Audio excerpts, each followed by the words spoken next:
비가 추적추적 내리는 오후. 교실의 창문 너머로 서울의 회색 하늘이 스며들었다.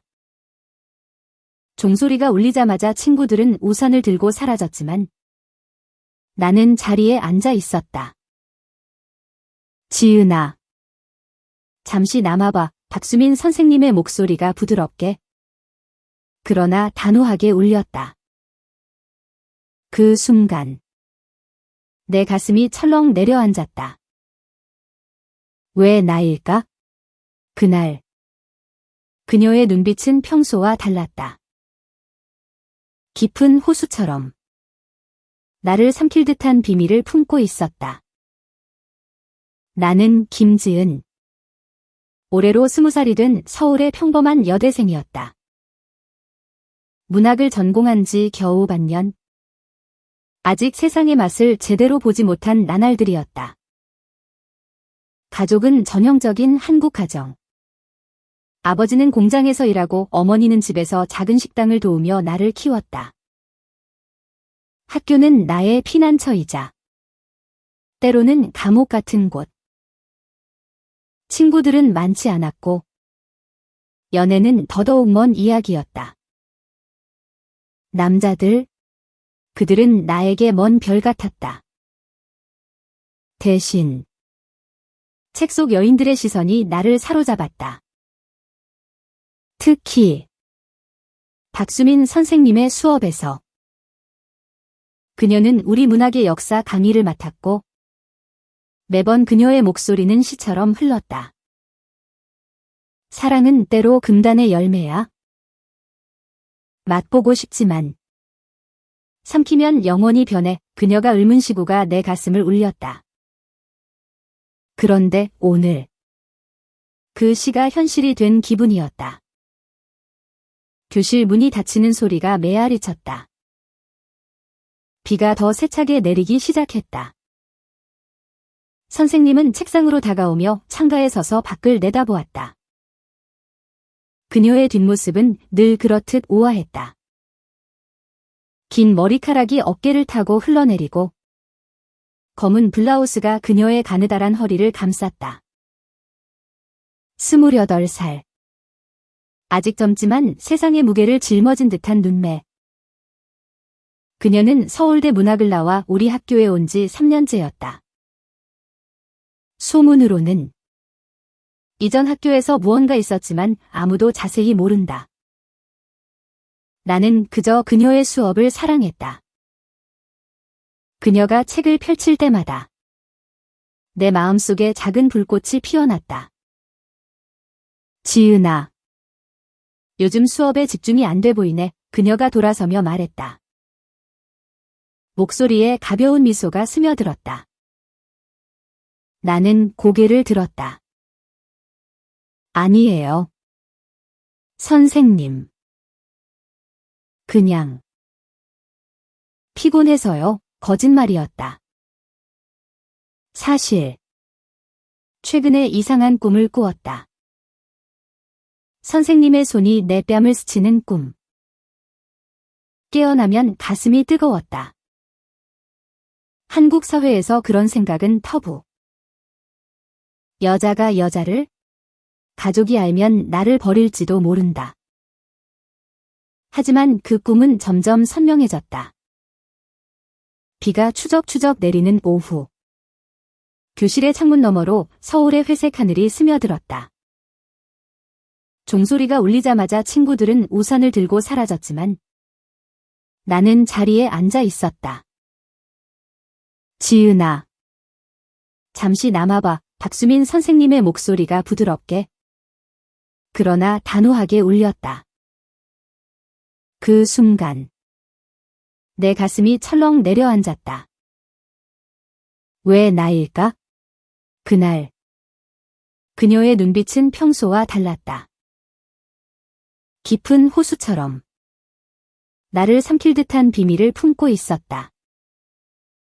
나는 김지은. 올해로 20살이 된 서울의 평범한 여대생이었다. 문학을 전공한 지 겨우 반년. 아직 세상의 맛을 제대로 보지 못한 나날들이었다.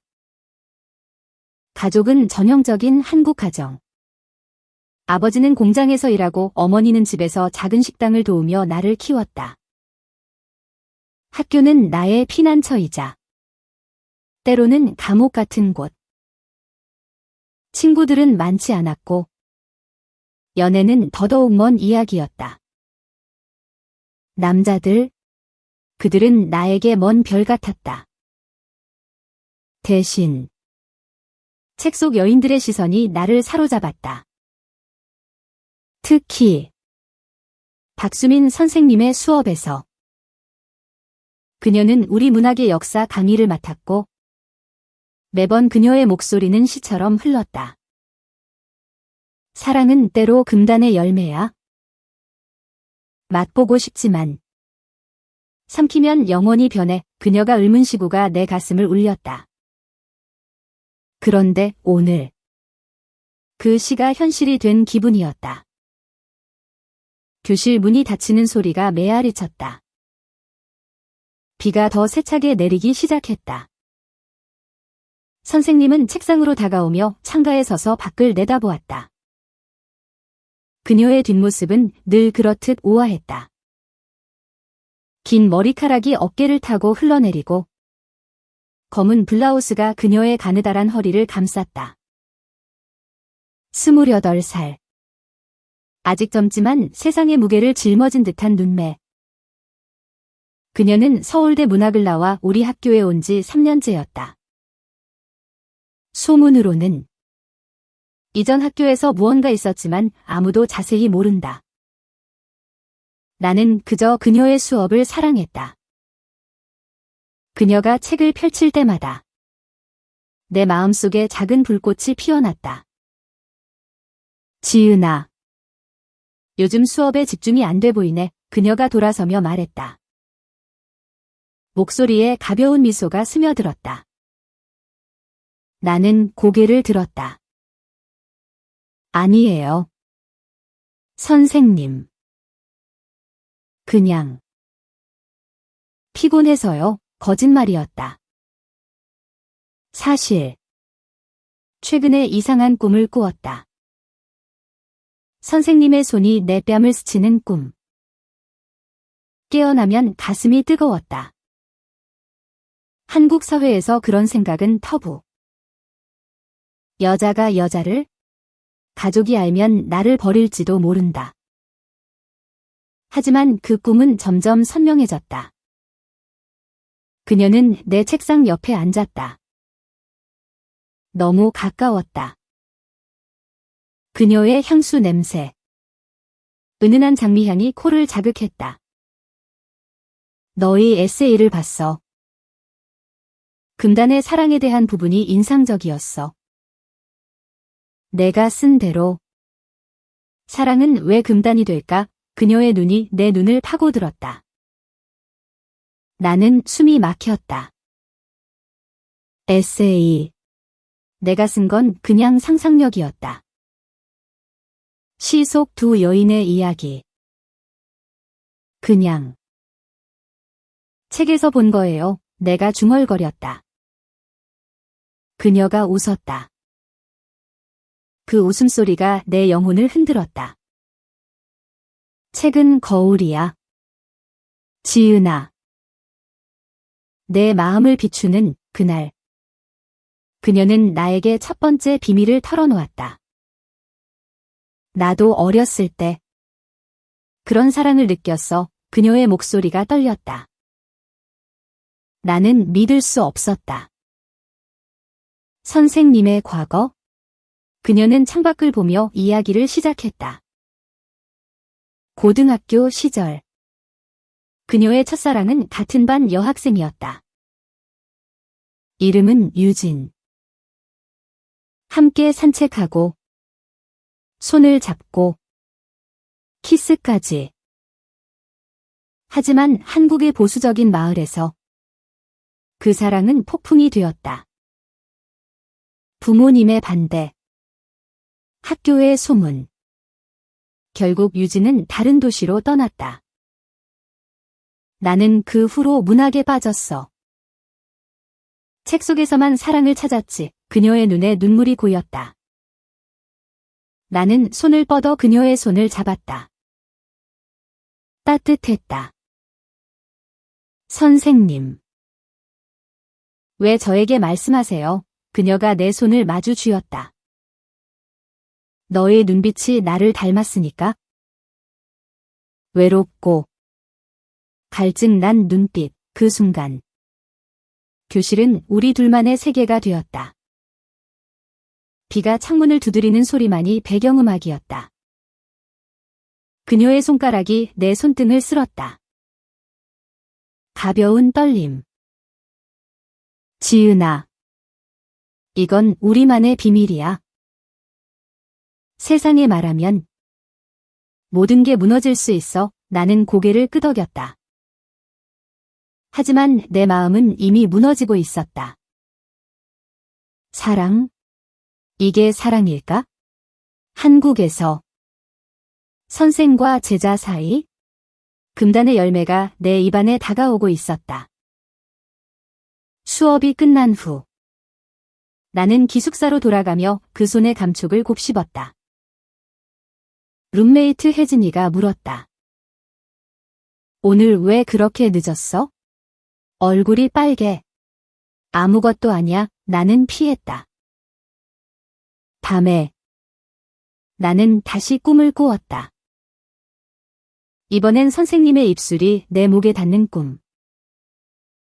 깨어나서 나는 울었다. 이 감정은 어디로 가는 걸까? 다음 날 수업. 그녀의 시선이 나를 찾았다. 강혜중. 그녀가 사랑은 용기야 라고 말할 때 나는 그 용기가 필요함을 느꼈다. 며칠 후 그녀는 나를 다시 불렀다. 도서관에서 만나자. 메시지가 왔다. 학교 도서관. 조용한 구석진 책장 사이. 그녀는 책 한 권을 들고 기다리고 있었다. 이걸 읽어봐. 춘향전에 숨겨진 버전. 그것은 두 여인의 사랑 이야기였다. 우리는 책을 펼치고 속삭였다. 그녀의 손이 내 무릎에 스쳤다. 지은아. 나. 너를 좋아해. 그녀의 고백이 떨어졌다. 나는 숨을 죽였다. 저도. 선생님을 입에서 나온 말. 우리는 서로를 끌어안았다. 첫 키스. 책장 뒤에서. 달콤하고 죄책감이 뒤섞인 키스. 한국의 밤 공기가 우리를 감쌌다. 하지만 행복은 오래가지 않았다. 소문이 돌기 시작했다. 지은이가 선생님과 이상해. 친구들의 속삭임. 혜진이가 물었다. 너. 설마. 나는 부정했다. 가족에게는 더 말할 수 없었다. 아버지의 딸은 남자 만나서 결혼해야 해 라는 말이 떠올랐다. 선생님도 괴로워했다. 우리 관계. 위험해. 그만하자. 그녀가 말했다. 나는 울며 말했다. 안 돼요. 이 사랑이 제 전부예요. 드라마가 시작되었다. 그녀의 과거가 다시 떠올랐다. 유진이 돌아온다는 소식. 그녀가 나를 찾아왔어. 선생님의 눈에 공포가 스쳤다. 유진은 서울로 왔다. 카페에서 만난 그녀는 여전히 아름다웠다. 수민아. 나 아직도 너를 사랑해. 유진의 말에 선생님은 흔들렸다. 나는 멀리서 지켜보았다. 질투가 타올랐다. 선생님. 저를 버리실 건가요? 나는 소리쳤다. 그날 밤. 우리는 싸웠다. 너는 아직 어려? 이 세상의 잔인함을 몰라 그녀의 외침.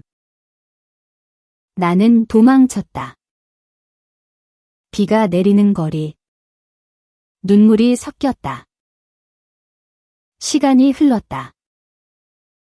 나는 그녀를 피했다. 수업에서 그녀의 목소리가 떨렸다. 오늘은 금단의 사랑에 대해 이야기할게. 그녀가 나를 보며 말했다. 강의 끝. 그녀는 나를 따라 나왔다. 지은아. 미안해. 유진은 과거야. 너만이 내 현재. 우리는 다시 안겼다. 하지만 이번엔 더 깊이. 그녀의 아파트로 갔다. 작은 원룸. 서울의 번잡함 속 안식처. 그 밤. 우리는 처음으로 몸을 맡겼다. 부드럽고 뜨거운 밤. 사랑해. 지은아. 그녀의 속삭임. 그러나 드라마는 끝나지 않았다. 학교에서 익명 제보가 들어왔다. 박수민 선생과 김지은 학생의 부적절한 관계. 학장이 그녀를 불렀다. 증거가 없지만 조심하세요. 그녀는 휴직을 고려했다. 나는 가족에게 털어놓았다. 어머니의 충격. 내가 미쳤어? 여자랑 아버지의 분노. 집에서 나가 나는 거리로 쫓겨났다. 친구들은 등을 돌렸다. 혜진이만이 너의 행복이 중요해 라고 했다. 절망 속 나는 그녀를 찾았다. 한강 다리 아래 그녀가 서 있었다. 선생님. 같이 도망가요? 나는 말했다. 그녀가 웃었다. 도망이 아니라 맞서야 해. 우리는 결심했다. LGBT 커뮤니티에 도움을 구했다. 서울의 작은 지원단체. 그곳에서 우리는 비슷한 이야기를 들었다. 한국도 변하고 있어. 용기를 내 변호사를 통해 학교에 항의했다. 프라이버시 침해예요. 소송은 승소. 학교는 침묵했다. 시간은 흘렀다. 그녀는 복직했다. 나는 졸업을 앞두고 있었다. 가족은 서서히 받아들였다. 어머니가 말했다. 내가 행복하다면 우리는 작은 결혼식을 올렸다. 법적으로는 아니지만 우리만의 서약. 한강변에서 벚꽃 아래 영원히 함께 그녀의 키스. 이제 우리는 새로운 삶을 산다. 그녀는 작가가 되었고 나는 편집자. 우리 사랑은 책이 되었다. 금단의 비밀. 이제는 자유의 노래. 하지만 그 모든 여정은 고통의 연속이었다. 유진의 등장 후 나는 밤마다 악몽을 꾸었다. 그녀가 선생님을 데리고 떠나는 꿈. 질투는 내 마음을 갉아먹었다. 선생님. 유진 언니는 왜 왔어요? 나는 물었다. 그녀는 한숨을 쉬었다. 그녀는 후회로 돌아온 거야? 하지만 나의 마음은 너에게. 우리는 카페에서 3명이 만났다. 유진의 눈에 슬픔이 가득했다. 숨이 나. 나 없이 어떻게 살았어? 그녀의 물음. 선생님은 단호했다. 지은이가 내 인생이야. 유진은 눈물을 흘리며 떠났다. 그 후 우리의 사랑은 더 단단해졌다. 하지만 학교 생활은 지옥이었다. 동급생들의 시선. 레즈비언이라는 속삭임. 나는 화장실에서 울었다. 혜진이가 위로했다. 너희 사랑. 진짜야. 내가 지지할게. 그녀 덕에 나는 버텼다. 가족과의 대화는 더 힘들었다. 어머니는 전화로 울었다. 한국에서 이런 게 가능해? 이웃들이 알면 아버지는 침묵했다. 나는 편지를 썼다. 아빠, 엄마, 이 사랑은 제 진심이에요. 용서를 구하지만 포기할 수 없어요. 서서히. 어머니가 방문했다. 선생님을 보고 자상해 보이네 라고 했다. 그게 시작이었다.